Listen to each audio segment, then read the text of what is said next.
Hello students, here is Naresh Sharma, your English teacher. Our today's topic is dedicated to class 11, that is poetry, a photograph. The first part of this poetry has been discussed in the previous video and the rest part will be discussed in this video. This poem, a photograph, is composed by Shirley Tulson, that is a poetess. So, stanza number 2. Some 20-30 years later, she would laugh at the snapshot. See Betty and Dolly, she would say, and look how they dressed us for the beach.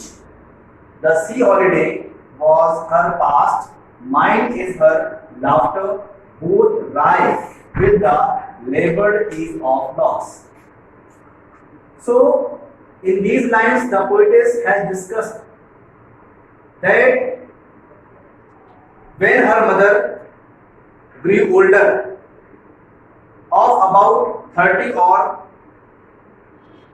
20 years later, from her childhood, means the age would be about 32 years or 42 years. So when her mother saw her photograph, how she would feel? लिखा हुआ है जब जो है 20 या 30 सालों के बाद जब वो फोटोग्राफ शूट किया गया था, when the photograph was shot, after that time 30 और 20 years later, 20 या 30 सालों के बाद में क्या हुआ, जब वो देखती थी, she would laugh at the snapshot. जब उस फोटोग्राफ को देखती थी वो, तो कैसा फील करती थी? वो कहती थी सी बेटी कौन है? बेटी एंड डॉली, टू गर्ल्स, जो अभी बताया गया था उसमें प्रीवियस वीडियो में कि जो दो गर्ल्स कजिन थी जो साथ में वहां पे गई थी सी बीच में, तो उनका नाम क्या था? बेटी एंड डॉली, ये दोनों गए साथ में। तो वो कैसी वो वहां पे दिखती थी और किस तरीके से उन्होंने कह रही हैं कि देखिए बेटी और डॉली ने शिफ्ट से कहती थी and look how they dressed us for the beach, किस तरीके से उन लोगों ने मुझे ड्रेसअप किया था या अपने आप को भी ड्रेसअप किया था किस तरीके से, है ना। ये वो उस फोटोग्राफ में उनका जो ड्रेसिंग है, जो उन्होंने पहना हुआ है वो दिख रहा है, तो वो उसी को रिकॉल कर रही है। देखिए फोटोग्राफ जब भी आप देखते हैं, whenever you see the photograph, you recall your memories, the past memories, and you enjoy that moment. तो यहाँ पर जो है जो पोएट्स की जो मदर है उस फोटोग्राफ को देख करके एंजॉय कर रही हैं कि और उनको याद आ रहा है, वो सीन याद आ रहा है जब वो अपने मतलब 20-30 साल पहले जब वो अपने कजिन साथ में सी बीच में गई थी एंजॉय करने के लिए, ठीक है ना। आगे लिखा है the C holiday was her past. अब देखिए उनकी मदर के लिए बोला गया है कि सी हॉलीडे, जब हॉलीडे होता था तो वो सी बीच में जाती थी, ये उनका यूजुअल तरीके से रूटीन होता था कि जब भी हॉलीडे होता था तो सी बीच में, इसका मतलब ये हुआ कि सी बीच के किनारे ही वो कहीं पर रहती होंगी, है ना, जो उनका रेजिडेंस होगा वो सी बीच के किनारे होगा। तो हॉलीडेज में मतलब बहुत ही इजीली हो जाती थी वहां पे, है ना, अपना हॉलीडेज एंजॉय करने के लिए सी बीच जाती थी। तो ये उनका पास था। अब वो कहीं और रहती है, बहुत दूर रहती होंगी, तो अब वो उस तरीके का मतलब जाना नहीं हो पाता या हॉलीडेज नहीं उनको मिल पाते हैं। चाइल्डहुड में पढ़ती होंगी तो हॉलीडेज मिलते होंगे, ठीक है ना। जाहिर सी बात है, अब उनकी मैरिज हो गई होगी तो वो इन्वॉल्व होंगे अपने सारे मतलब काम में, है ना, अपने मैरिड लाइफ में, तो अब उनको एंजॉयमेंट करने का मौका नहीं मिल रहा था जिस तरीके से बचपन में मिलता था हॉलीडेज पीरियड में, ठीक है ना। तो वही कह रहा है कि मतलब कि जो उनकी मदर है वो अपने पास्ट को, जब उनको हॉलीडे मिलता था और जब वो सी बीच जाके एंजॉय कर रहे हैं, तो वो अपने पास्ट को मतलब सोच करके बहुत ही खुश हैं और थोड़ा सा फील भी हो रहा है कि मतलब वो चला गया मुझसे, अब दूर हो गया, तो थोड़ा डिसअपॉइंटेड भी है। Mind is her laughter. अब ये माइंड किसके लिए बोला गया? माइंड पोएट्स अपने लिए बोल रहे हैं कि मेरे लिए क्या है, जो मेरी मदर की जो हंसी है, जो उनकी खुशी थी, जब वो, इसका मतलब ये हो कि मदर को अपनी वो इस समय खो चुकी है, जो पोएट्स है अपनी मदर को खो चुकी है, तो वो देखती, जब वो देखती है अपनी मदर को कि मदर किस तरीके से फोटो को देख कर कितना वो खुश होती थी, है ना, उस खुशी को अब वो देख नहीं पा रही, मतलब ये उनके लिए पास्ट है।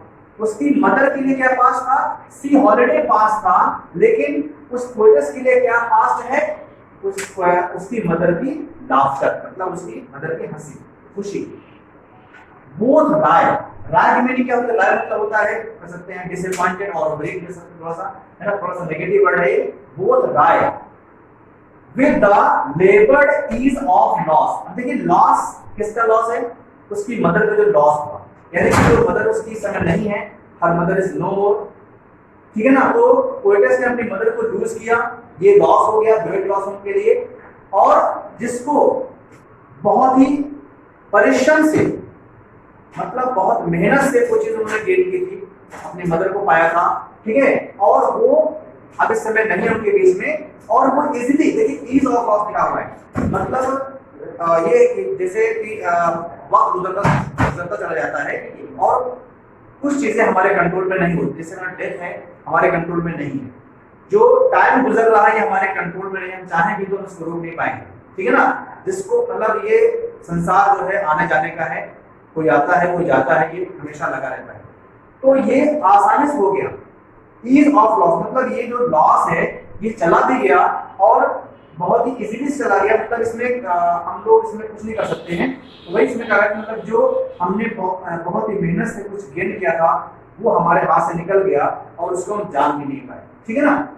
इसी ने हमने यूज किया लेबर्ड ईज ऑफ लॉस। अब देखिए लेबर्ड मेहनत करना और ईज मतलब होता है आसान, यानी कि आराम। मेहनत और आराम दोनों चीजें यहाँ पे ऐसे कंट्राडिक्टरी हैं। When two contradictory ideas or words or phrases are given in the same sentence at a same place, this kind of device, poetic device, is known as oxymoron. क्या होता है वो? Oxymoron होता है जब हम दो आइडियाज को या दो वर्ड्स, कंट्राडिक्टरी वर्ड्स को मतलब विलोम शब्दों को हम एक जगह यूज करते हैं, ठीक है, तो वहां पर हम ये पोएटिक डिवाइस को बोलते हैं ऑक्सीमोरन, ठीक है ना। और देखिए यहाँ पर आपका एग्जाम्पल है इन दो लाइन्स में, सम 20-30 years later she would laugh at the snapshot. यहाँ पर ये जो पूरा कंटीन्यूअस एक सेंटेंस है, बीच में कोई पॉज नहीं है, बीच में कोई भी आपका यहाँ पर पंक्चुएशन मार्क नहीं है, तो यहाँ पर भी अगेन यहाँ पर पोएटिस ने यहाँ पर क्या यूज किया है, एन्चैंटमेंट यूज किया है। This is also poetic device. Now come to next stanza, stanza number 3. This is the last stanza of this poem. Now she has been, ये has लिखा हुआ है, she has been dead nearly as many years as that girl lived, and of this circumstance there is nothing to say at all. It is silence. Its silence silences. यहाँ पर क्या बोला गया है कि now she has been dead. अब poets के पास में उसकी मदर नहीं है, अब वो मर चुकी है। nearly as many years, लगभग उतने साल हो गए हैं। as that girl lived, ये girl lived यहाँ अभी आपने इसके पहले जो पहला in the first stanza the poetess has mentioned the year of the age of her mother, that was about 12 years old. तो कहते जितने साल की पहले हमारी माँ बचपन में थी उतने साल लगभग हो गए हैं उनको मरे हुए, उनको यहाँ से मतलब इस दुनिया से गए हुए, उनको उतने साल मतलब 12 साल उनको हो गए मरे हुए। 12 साल पहले उनकी मदर मर चुकी थी।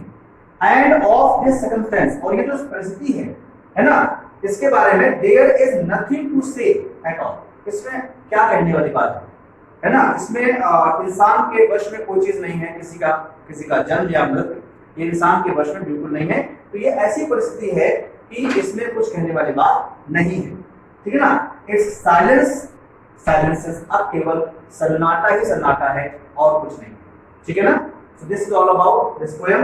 अब देखिए इसमें यहाँ पर क्या यूज किया गया, इसमें यहाँ पर लिखा है साइलेंसेस, फिर यहाँ पे जो सा का साउंड है वो दोबारा आ रहा है। यहाँ पर अगेन आपको क्या है, एलिट्रेशन यहाँ पर यूज किया गया है।